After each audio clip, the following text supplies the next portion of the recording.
At kaugnay ng SSS contribution hike, makakausap natin sa telepono si Donald D., ang presidente ng Employers Confederation of the Philippines o ECOP. Magandang umaga po, Ginoong D. Magandang umaga po, Howie. Sir, kakayanin ba ng mga negosyante sa SSS contribution rate hike? Alam mo, itong contribution rate hike na ito, sinuportahan ng namin lahat dahil ito ang aming suporta sa campaign promise ni Presidente. Kaya, pagka tinatanong kakayanin, no, talagang pipilitin namin na aming kakayanin dahil yan ang aming suporta. Okay, nakonsulta ba ang sektor ng mga negosyante at employer tungkol sa SSS contribution hike? Sabi kasi ni Senator Bam Aquino, na chair ng Senate Committee on Trade and Commerce, na maging siya ay nagulat dahil hindi naman daw ito napag-usapan dati. Pinag-usapan po sa dati yan sa past administration.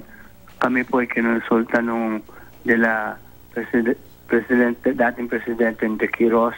At kami tumutol kami sa increase in SSS contribution dahil yun na nga, ang gusto nilang gawin, increase, ang kanilang main objective was to increase the SSS pension. Okay, so dati tumututol kayo sa contribution increase. Ngayon, sinasabi nyo kakayanin nyo bilang suporta sa bagong administrasyon. Yes.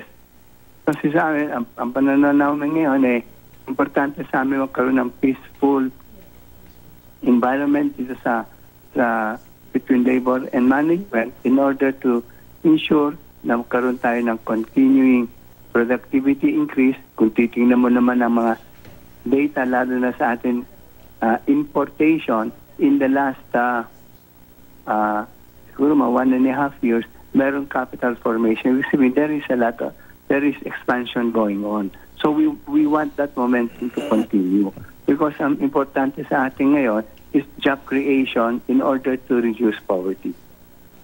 Okay, itong inyong organization, no, it comprises employers. May malalaking employer dyan, meron din mga maliliit, no? So itong mga maliliit, wala naman, ano ba sila? Nagrereklamo ba sa'yo na magiging malaking pasanin nito para sa kanila?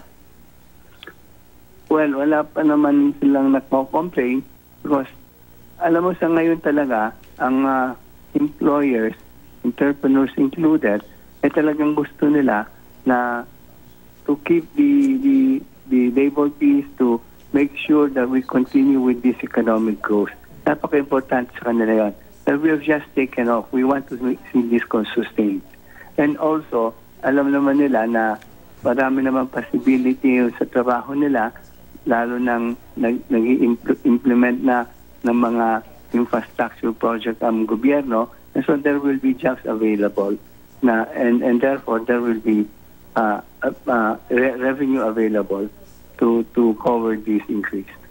Okay, sir, kasi there are many ways naman na makakontribute sa SSS fund. One is, of course, to increase the contribution rate. Pero the other is na tinututukan ng ibang sektor, yung taasan yung compliance o collection rate. Kasi marami daw employers na hindi raw nagbabayad. Kung mapilitan lang o kusang loob na magbayad sila ng tamang SSS contribution rate, ganun din ang maging epekto. Tataas din naman ng pwedeng itaas yung mga pensyon at lumaki yung pondo ng SSS.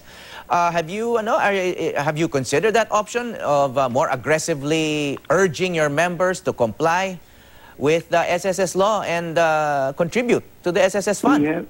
We have been campaigning that on that basis, and we feel that from now on we tell everybody that they should now religiously pay their obligations, especially when it comes to social policies such as the SSS. And when you're referring to try to increase or to collect from distressed companies or companies already closed, that's a different story. That I don't think can happen, precisely because they're already closed. But there are some companies who are, I suppose, delaying the payments, but they are the ones that campaigning for them to please pay on time and to pay the right amount. Yeah, from your organization's point of view, mga anong porsyento po ng mga employer yung masasabi nating delinquent or behind o hindi mismo nagbabayad ng SSS? Ano siya, wala kami ganun datos because wala naman nagre-report sa amin at hindi magre-report sa amin kung hindi sila nagbabayad. We only see that through the reports coming even to us by SSS. Okay, maraming salamat po sa inyong panahon, Mr. Donald D., Presidente ng Employers Confederation of the Philippines o ECOP. Magandang umaga po. Salamat po sa inyong lahat.